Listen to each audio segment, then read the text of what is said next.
Fox News at 9. New details in a Facebook data mining scandal. The company may be listening to your calls even when you aren't using the app.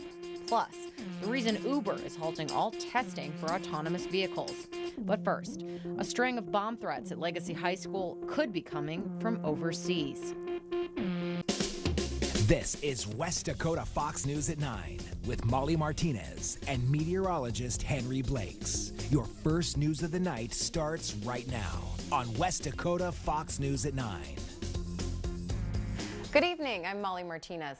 4 bomb threats in 2 days. Each day at Legacy High School brings on the possibility of the phone ringing with another. Tonight, police say the threats could be coming from overseas. Daniela Hurtado has the story. Molly, the consequences aren't good, as you can imagine. Police department says they could face felony charges like terrorizing. And the school district says if it's a student making these kinds of threats, they could face expulsion. The school district and the police department held a press conference this afternoon.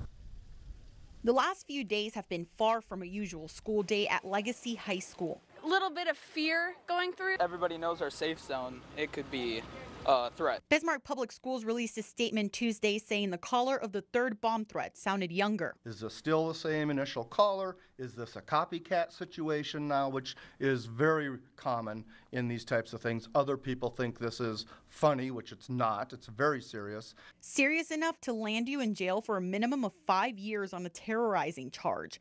Donlan says someone could even get charged federally if the FBI gets involved.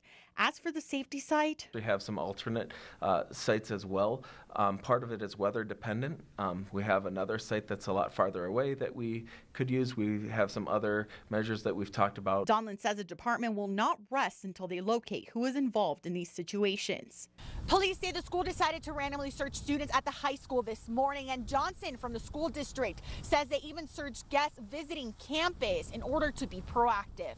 Reporting from Legacy High School for West Dakota Fox News at 9, I'm Daniela Hurtado. Time now is 9:02. Let's throw it over to Henry Blakes for our first check on weather. Forecast coming up. Thanks, Henry. The man accused of trying to run over a Bismarck police officer in January and the man who drove him to South Dakota are standing trial together.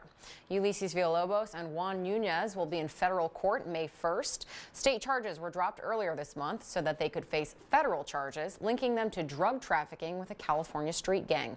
Chief Judge Daniel Hovland will preside, and the trial is expected to last for 3 days. Authorities in Washoe County, Nevada arrest a Bismarck man on sex charges dating back more than a decade. They say 60-year-old Paolo Preciado is accused of sexually assaulting the same child from 1997 through 2004.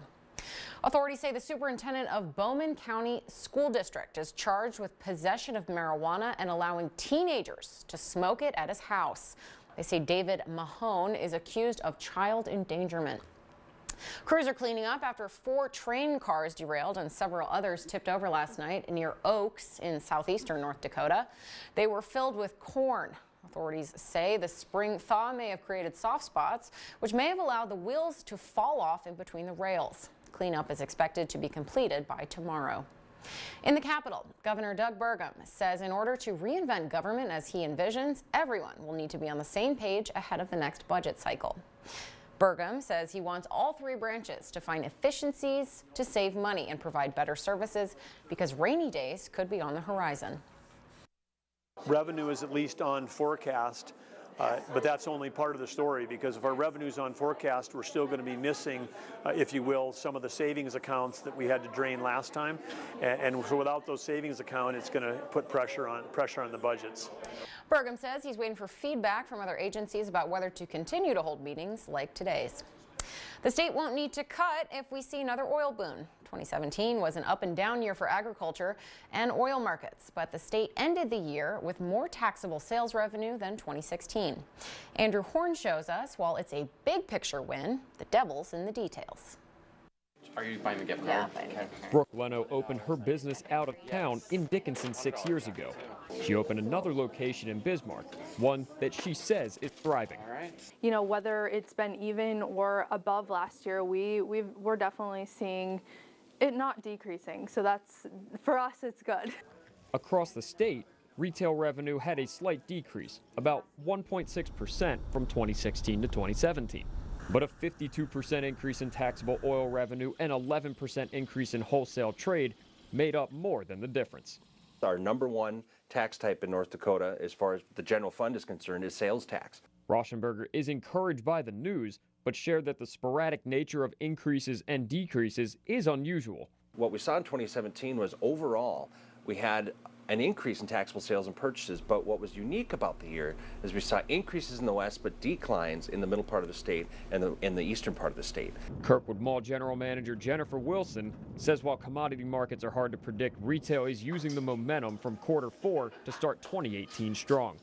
We saw great traffic increases during the holiday season. November and December produced record sales for many of our tenants. And then to start off this year, the National Retail Federation said that in January they were up 3.8%. The NRF projects about a 4% increase in sales for 2018. For West Dakota Fox, I'm Andrew Horn. Well, last year's drought affected many farmers and ranchers here in North Dakota. Producers say they're hopeful that the recent snowfall will offer some relief as we enter the next growing season. Maddie Gelseth reports. Neil Fisher with the Wheat Commission tells me that farmers and ranchers are cautiously optimistic, but rain is still a critical factor for them this year. KFYR TV's chief meteorologist Kevin Lawrence says the recent snowfall we've received across the state could help relieve some of the drought. But a local rancher says the moisture from the snowfall won't fix everything. Well, we still need to have our timely rains in May and June. Obviously, from the rancher and the crop production side, the timely rains are the big thing. But the moisture does help. Neil Fisher with the state's Wheat Commission says small grains were hit the hardest during last year's drought. We went from a production of around 330 million bushels in a more normal year, like 2016 was, down to about 80 to 100 million bushels less than that last year because of dry conditions. Fisher says this year's wet, muddy ground is a mixed blessing for producers. Little calves and lambs don't do very well in cold, wet weather, and so it's a challenge to keep them warm, dry, and healthy. On the other hand, most good cattlemen will say, well, it puts a little more of an optimistic look on the grass and hay situation for next summer. Lawrence says he believes any continued moisture is beneficial prior to the growing season and anticipates more snow and rain to fall soon. According to this drought monitor, the eastern part of the state is abnormally dry, while the western part is between a moderate and severe drought.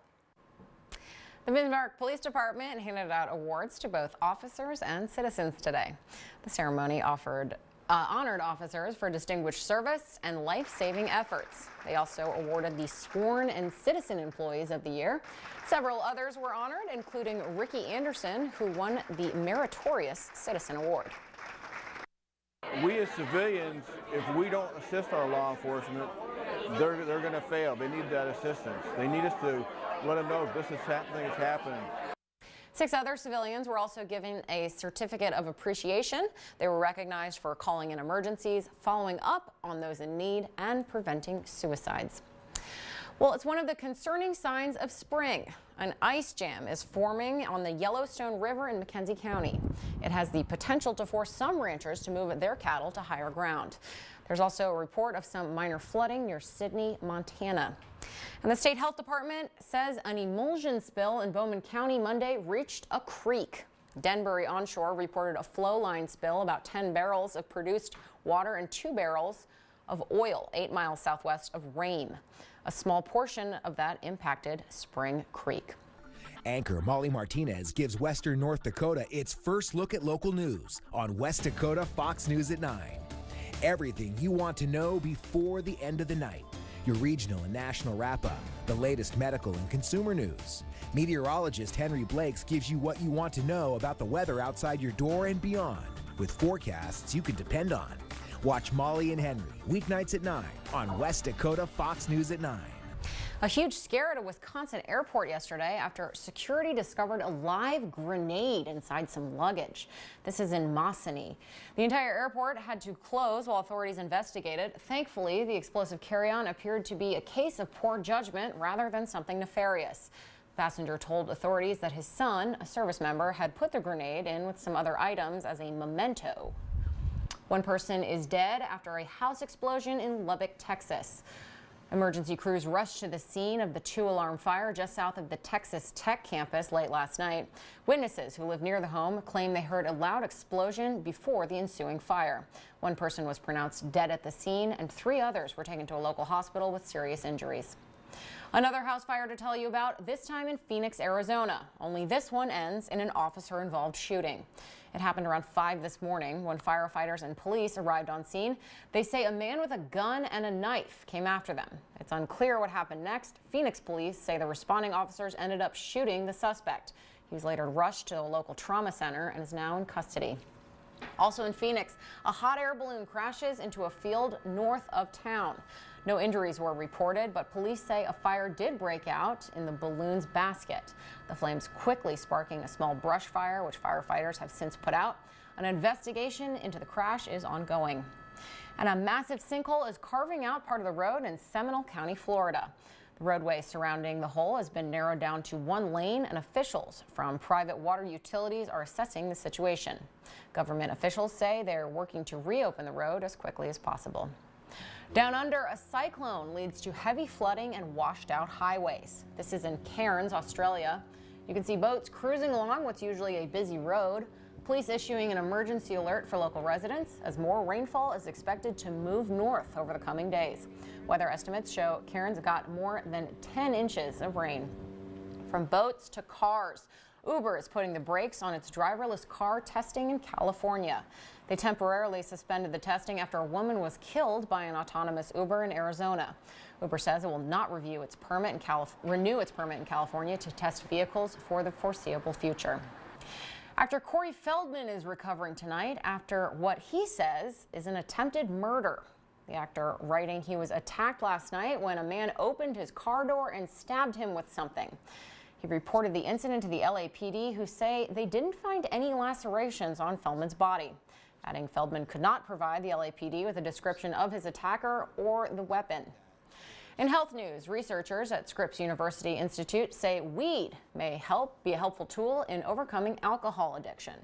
Scientists say they injected CBD oil into rats addicted to alcohol or cocaine and found those with exposure to cannabinoid showed fewer relapses. They say further research is needed as animal studies don't always equal human results. Down in Louisiana, a lawmaker is pushing to lower the state's drinking age from 21 to 19. He believes lowering the drinking age will result in more responsible drinking by young adults. And while the proposal has its supporters, experts say earlier exposure to alcohol has adverse effects. Speaking of drinking, coffee may keep your arteries from clogging. Scientists surveyed more than 44 Brazilian residents about their coffee drinking habits. They matched that data up with coronary artery calcium readings, which look at the amount of buildup in your heart's arteries. Drinking more than 3 cups of coffee a day decreases the odds of clogged arteries for people who never smoked. This weekend, Americans are in for a treat that only comes around once in a blue moon. An actual blue moon is set to light up the sky ahead of Easter Sunday. The term blue moon is used to describe the second full moon to appear within a single calendar month.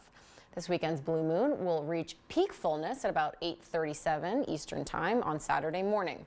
The next blue moon won't come around again until 2020. Henry, are you going to stay up and watch it? I'll try. How much so? No. Yeah, probably not. But hey, it's always something good to see. Won't get to see another one until 2020, like you said. Facebook is unveiling its most proactive response so far to the ongoing privacy controversy. Fox News Chief Correspondent Jonathan Hunt has more from Los Angeles. Fire following the disclosure that data from some 50 million users made it into the hands of Cambridge Analytica, a political consulting group linked to the Trump campaign. Facebook CEO Mark Zuckerberg says he's agreed to testify before Congress about the controversy, and on Wednesday, Facebook rolled out a new system for users to control their privacy and security settings.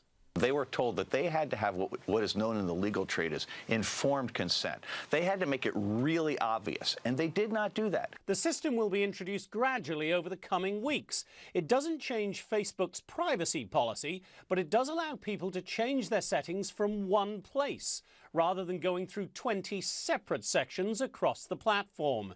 The announcement comes a day after a Cambridge Analytica whistleblower accused Facebook of developing the technology to listen to your conversations even when you're not using the app. They don't care whether or not what they do is legal as long as it gets the job done. The company is now facing multiple lawsuits in state and federal courts over its data mining policy.